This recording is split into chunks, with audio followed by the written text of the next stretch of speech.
Welcome, everybody, to a special edition of the Salty Pastor Podcast. I am Douglas Peak, and I am your Salty Pastor. Today, we're going to be talking about the assassination of Charlie Kirk. But before we jump into that, I just want you to let you know I am broadcasting or recording this in London, England. I am at the tail end of a special trip to Scotland. I went with my son, the oldest son, Zach, and some other family members, distant relatives here who live here in London. So we're spending the last few days with them and catching up, talking about life, and seeing a few things, doing a few things, but mostly the talk of the town this entire trip has pretty much been the assassination of Charlie Kirk.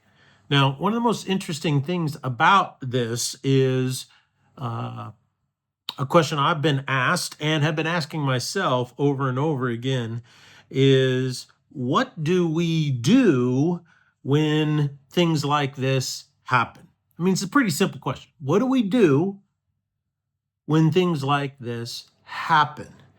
What kind of response do we have? And I believe that if we can answer these questions, it helps us grow. It helps our faith develop, and it also clarifies what we believe and why we believe it, which is one of the main points of this podcast, is to help you think for yourself, you determine what you believe and why you believe it. And that really requires you to think through how you know what is true and what is not. So I'd like to give a couple observations of how it's been difficult to figure out what is true as we talk about this. Because the first thing I think that we have to realize in answering the question is this: how do we know what is true and what is not? Now, in general, this whole notion of, well, what is true? It's basically asking a question of metaphysics and philosophy, is a more specific place called epistemology. And epistemology is the study of the tools that you use to determine what is true and not. So it's kind of like, well, if you're a scientist and you want to study, a specific area of science, then you're going to need lab equipment that can help you run tests. And one of the most important things that you need to do is have lab equipment, testing equipment that is accurate. It's accurately attuned, it works properly, it does exactly what it's supposed to do. Now, when I was a young man growing up and I'd work on stuff, if I needed to undo a nut or something like that, I'd go get a hammer. My dad would say, okay, go back and get a wrench because you got to use the right tool for the job. That was kind of a motto, got to use the right tool for the job. Well, across the board, this is basically an axiomatic truth. You always have to use the right tool for the job. And unfortunately, when things of this nature happen, it really strikes to the core of who we are as people. It really elicits a lot of emotional responses from us, as it should, because it's shocking, it's tragic, it's horrific, and it's just like a shot across the bow. It just really upsets our sensibilities. And so consequently, how do we make sure that the tools that we're using in times like this are helping us see the truth? The second reason why it's important to think about the tools that we're using to try to find out the truth is because, as I've shared before, the strategy of the Marxist ideology, which is very prevalent in the United States today, is to obfuscate and to cover up and to change the subject and to try to change the narrative as much as possible. In postmodern thinking, now postmodernism is different than Marxist ideology, but the two have kind of been welded together a little bit in America. We've talked about this before in the past. It comes out of the Frankfurt School of Critical Theory or Social Theory, and it's a philosophical position that was originally articulated by a philosopher by the name of Marcuse. There were three philosophers that came from Frankfurt University over to Columbia University in the 1930s, so not quite 100 years ago, where they kind of postulated this theory. Now, they were Marxists, right, from an ideological standpoint. But what happened is later on is that it became coupled with postmodernism. The two fit together. And the reason why is because in postmodernism, there's no objective truth. There's really no objective truth. It's whatever the narrative is. And one of the hallmarks of Marxist ideology is the age-old, I think, I don't know who said it, it was Lenin, Stalin, or somebody, and basically it is lie, lie, lie until they believe you're right. And that's really it, is that if you say it enough, people will eventually believe it to be true. This is why Marx and his ideology, and this is why postmodernism is so opposed, not only in theory, but in practice, to Christianity. And the reason why is because Christianity holds to an objective truth. Now, Christianity will say, sometimes we struggle to know what that is. Sometimes we get it wrong. But in the end, there is an objective truth. And if we work hard enough and we think about it enough and we test our hypotheses, eventually we're going to say, okay, this is an objective truth that we can all rely upon.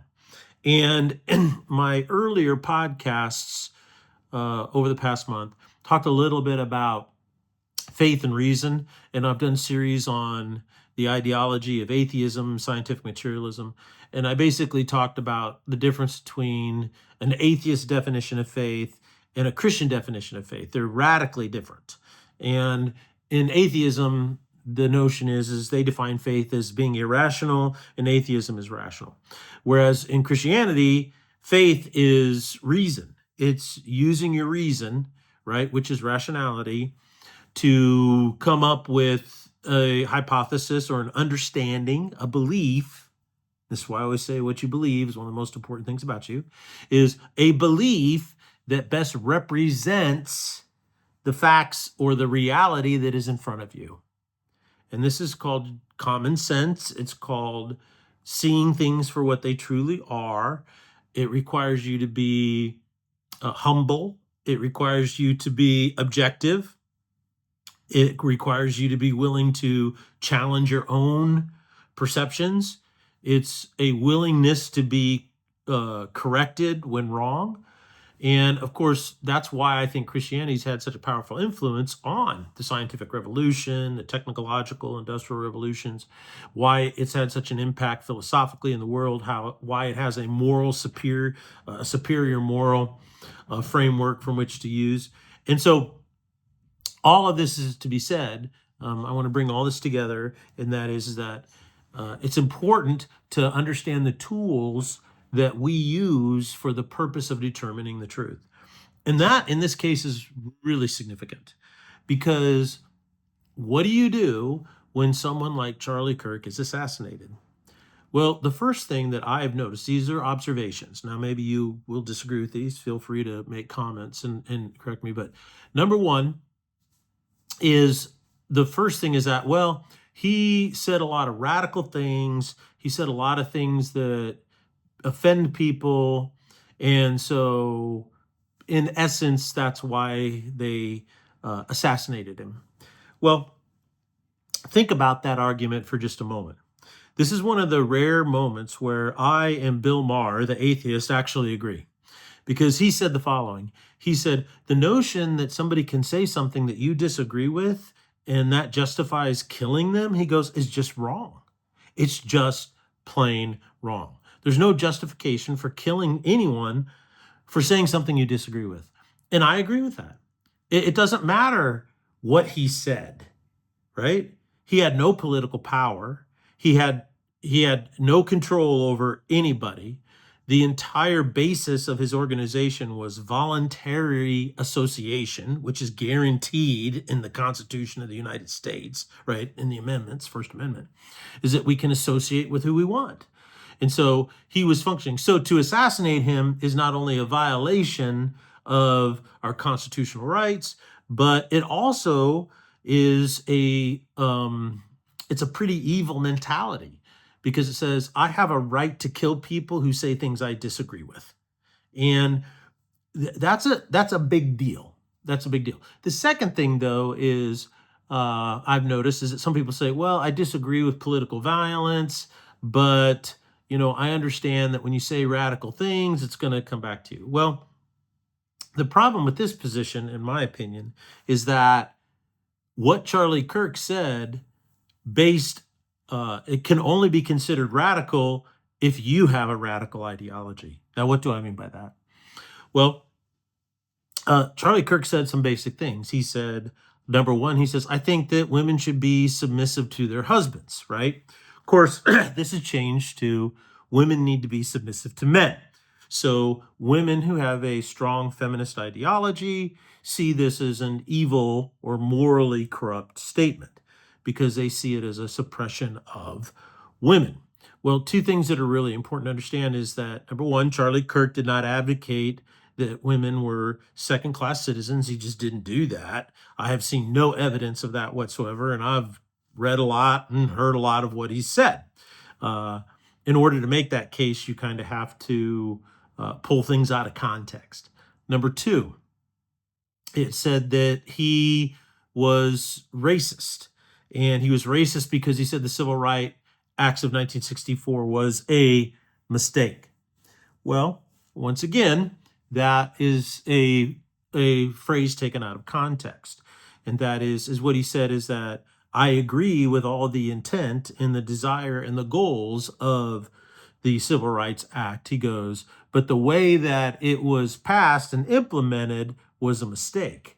And I think that's a significant distinction, right? It's a significant distinction.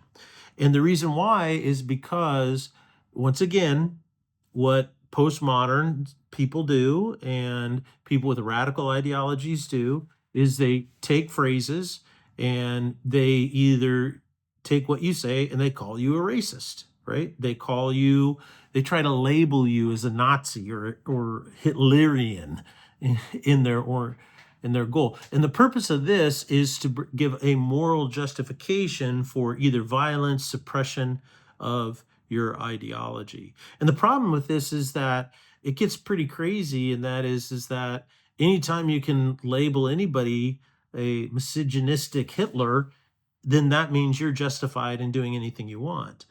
This is exactly what Antifa does, and Antifa is an organization called the Anti-Fascism Organization, which I really find kind of interesting because they use fascist techniques in order to fight so-called fascism. Unfortunately, the people that they attack are the farthest from being fascists of all, which I find really incongruent in their position. But that's not the point. The point is that when people misrepresent what Charlie Kirk said in order to label him, they're doing so in order to give an understanding. Like it gives you a moral out to say, well, I can kind of understand why this happened to him. And the reasoning goes like this, and that is that in St. Louis, there's a really bad part of town, right? And if you're not ethnically a part of the barrio in this area, then you're considered an outsider and your life's in danger if you go down there at night. And so it's like, well, it's not right that you shouldn't go there, but if you go down there at night and you get killed, it's kind of your fault because you shouldn't have been there in the first place. And that's kind of how the reasoning goes in this regard, and that is that there's a rationale for violence and injustice because that's just the way it is, and you shouldn't have been there in the first place. And the same thing is happening here in the discussion against Charlie Kirk, is that, well, maybe it's not right that it happened, it was wrong that it happened, but you can kind of understand because he kind of called it upon himself. Now, the reason I want to bring these things up isn't because I'm trying to cloud the issue whatsoever. What I'm trying to do is to get you to think about how people manipulate facts and truth, and it makes it difficult for us to figure out what's really true. And so the best way to navigate difficult waters is to have a really great compass, right? And if you have a really great compass, you can navigate If you have a really good map and a great compass, you can navigate really, really dangerous waters. And so, what is a really great map and a really great compass in times like this?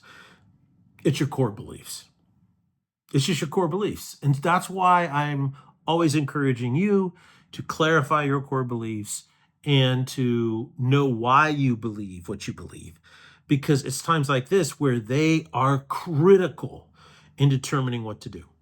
Now, throughout this entire, week and a half that I've been over here in Europe, Charlie Kirk has been, and what happened in America to him has been, front page news, and a lot of people are asking. And what's really interesting is there's a lot of older folks that I run into who go, well, who is this Charlie Kirk person? Who is this? Never even heard of him, And so I find that interesting because among young people, everybody knows who he is, right? Especially college kids and high school kids. They all know him.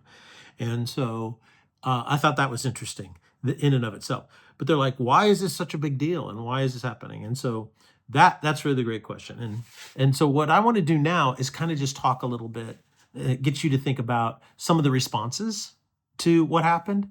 And then on the Thursday's podcast, we'll dig into this a little bit more. And we'll try to use the tools that we have been developing, the tools I mean by clarifying what we believe and why we believe it, and learning how to think for ourselves. We're going to take those tools and we're going to apply them to this situation on Thursday in particular in a very practical way. But what I want to do is I want to talk about now is that one of the things that I heard, which, and I'm not criticizing this at all, I'm just making an observation, is that pastors all across that I listen to, a lot of people in the Treasure Valley and Idaho, in their churches, their pastors said things, oh, this is terrible, which it is. I agree with that. And then, they all say the same thing, and that is, well, we need to turn to Jesus. We need to turn to Jesus. And I basically, and everything I read and all the clips I saw of all the pastors who addressed this, like I said, not making a criticism, just an observation, is that first and foremost, they said, turn to Jesus, which I always think it's a good idea to turn to Jesus, this is kind of a mild sarcasm. Whenever bad things happen, has you ever heard anybody say, well, if you really want to get through this, if you want to deal with it, turn away from Jesus? So no one ever says that. They always say, well, let's rely on Jesus, trust in Jesus, get together with Jesus. Which, well, of course, that's wonderful. The other thing that I've noticed is that they then articulate the injustice of it. They talk about why it's wrong. And I don't think it's bad to do that because real life becomes an opportunity for us to clarify and articulate and understand why things are wrong. When you can answer the question why, particularly for yourself, it really helps you grow and mature in your own thinking. So I think that's great. But the third observation I have in everything I've heard is no one tells us actually what we should do. Now, as I say, I'm not here to tell you what to do per se in like who to vote for, what kind of music to listen to, what diet you should have, what kind of clothes you should wear, whether it's right or wrong to wear jewelry and makeup or any of those kinds of things, who to vote for even. I'm not here to do any of that. But I am here to point out that what you do says a lot about what you believe. And therein lies the place of growth for all of us, is when we really evaluate that. And what I've noticed basically there's two overarching ideologies that present themselves. And a lot of these are unspoken, but they're presumed in the comments that are being made by pastoral leaders throughout the country. And that is, the first one is this, and I'm going to throw it under the title pacifism. And the basic thinking is like this: during these difficult times and these horrible things that happen, what we're going to do is we're going to turn to Jesus and we're going to revitalize our churches and we're going to pray more, which I all love. Don't get me wrong, I love that, is we're going to do all of that, right? But we're not going to actively do anything to counter or oppose or go against these types of things.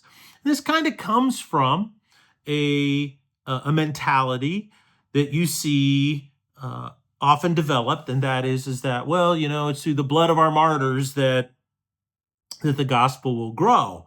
Well, okay, that's a quote out of Revelation. That is a good point.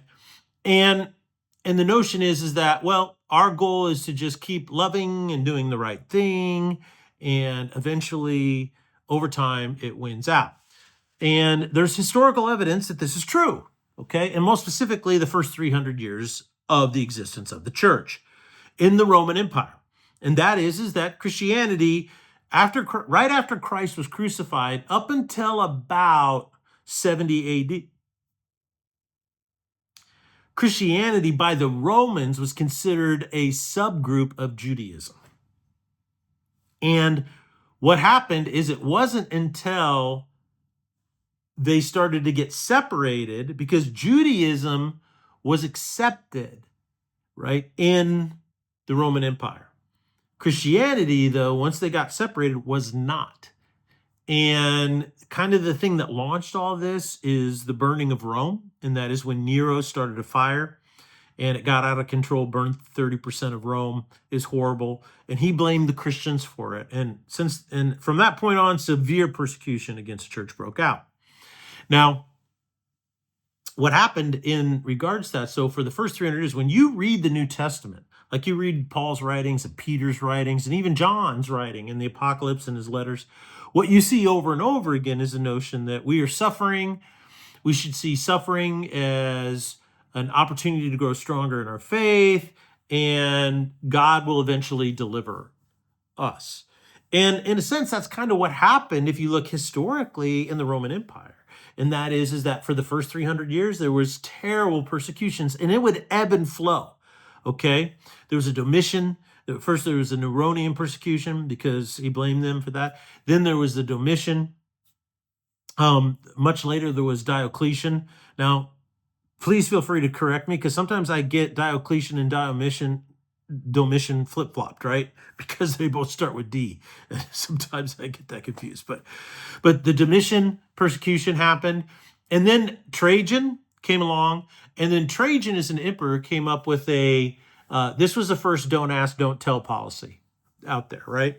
And that was basically, we're not going to ask you, you don't tell us, and we're just going to leave it like that.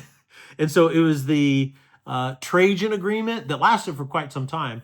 But then Diocletian came along, and it was a really brutal persecution.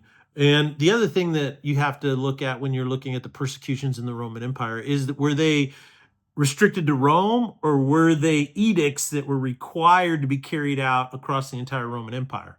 Okay. Now, the ones that became edicts carried out across the entire Roman Empire were huge, and they were very devastating. But nonetheless, what happened is, over this period of time, Christians suffered, and many of them were martyred. Many of them were put to the sword, put to death, because they refused to renounce Jesus Christ.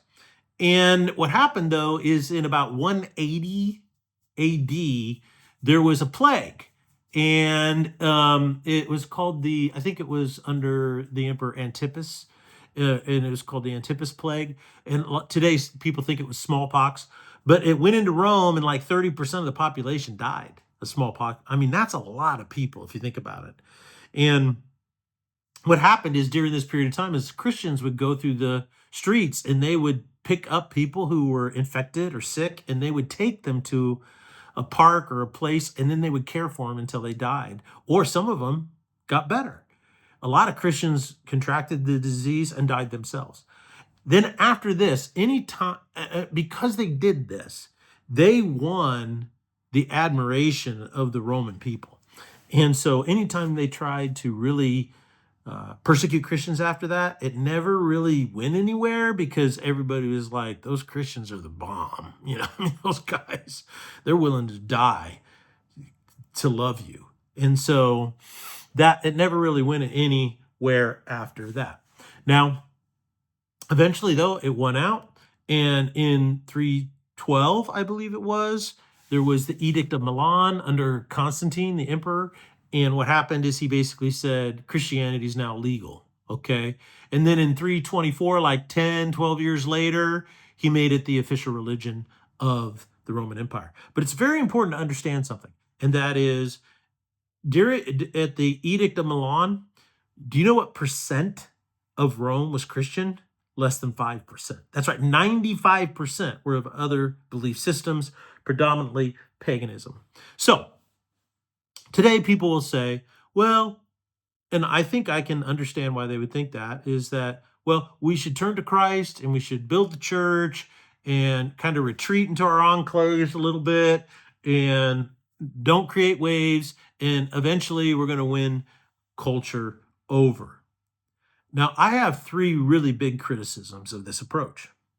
The first one is this, is that America started out as much more of a Christian nation than it is today, right? The population that was Christian, people came over here to pursue their Christianity, right?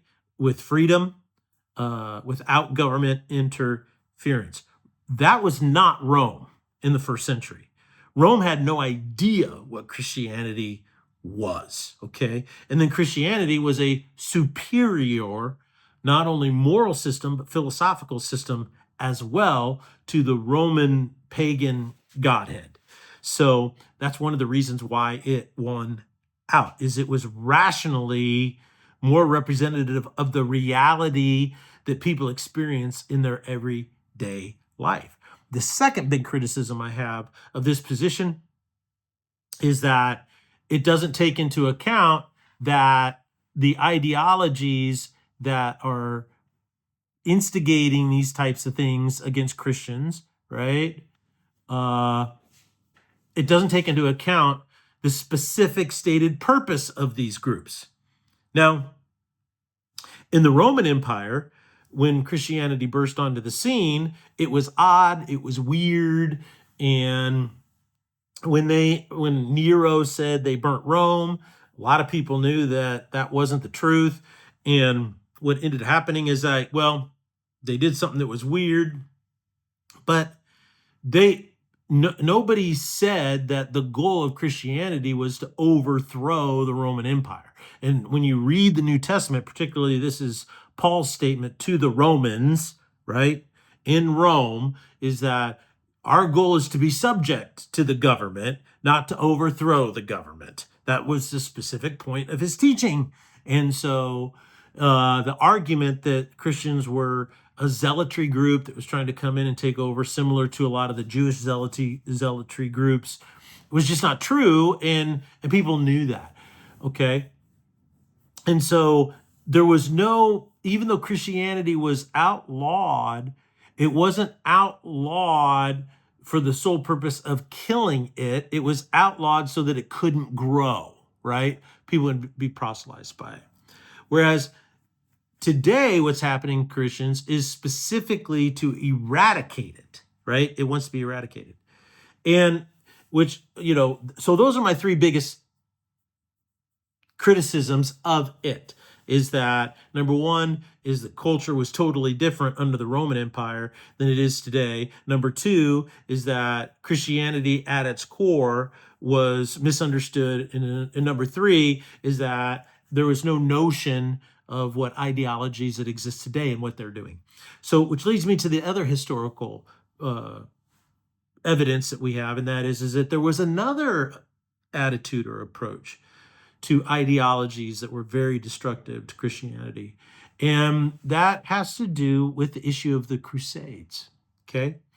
What's really important to understand is that in the 6th century, Islam took off, and Islam was a military movement of conquering, right? Which is very common amongst groups for thousands of years, right? The Mongols were really good at it. And so what happened is basically Islam took off. You had these caliphates. They went in, they took over. And they, as a part of their religion, their goal was to eradicate Christianity. They really did. And the places for 1,000 years that had huge Christian populations, the majority were Christians, right? In Northern Africa, you can't find one today. And that is because they've been completely and unequivocally ideologically cleansed from there. And so there are no Christians at all in those areas. Now, someone's going to say, oh, that's not true. There's some Christians in Morocco, and there's some Coptic Christians in Egypt. And I'm like, yeah, think about what you're saying. It was predominantly Christian for 1,000 years.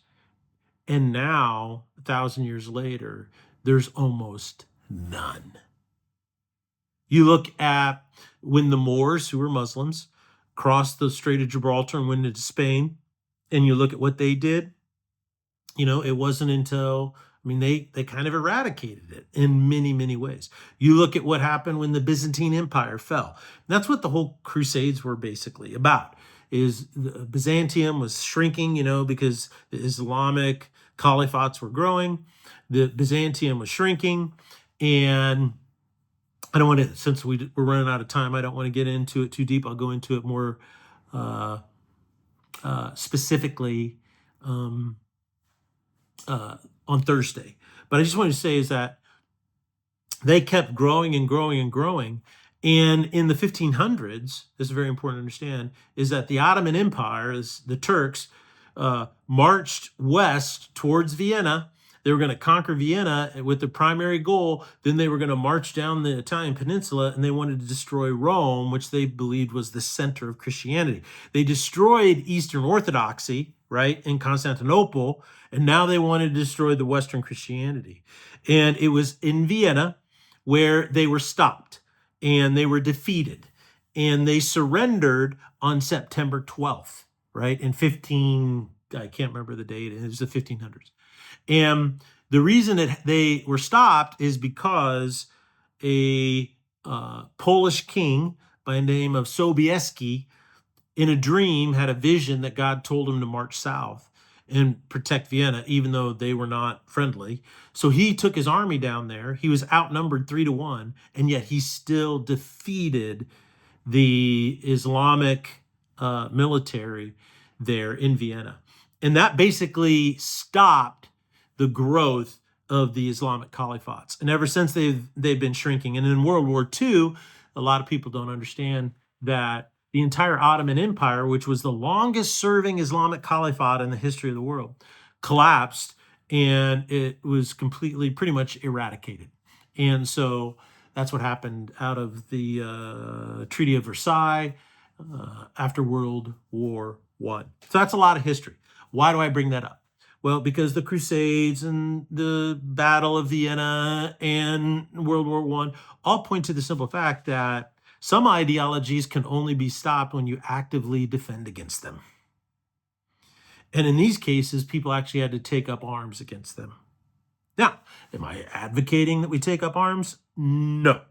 I'm not trying to say form an army and go out. What I am saying, though, is that what are we to do when these things happen? Are we to just be pacifists and let God sort it out? Or do we need to mount a vigorous defense of goodness, righteousness, all that is right? Those are big questions.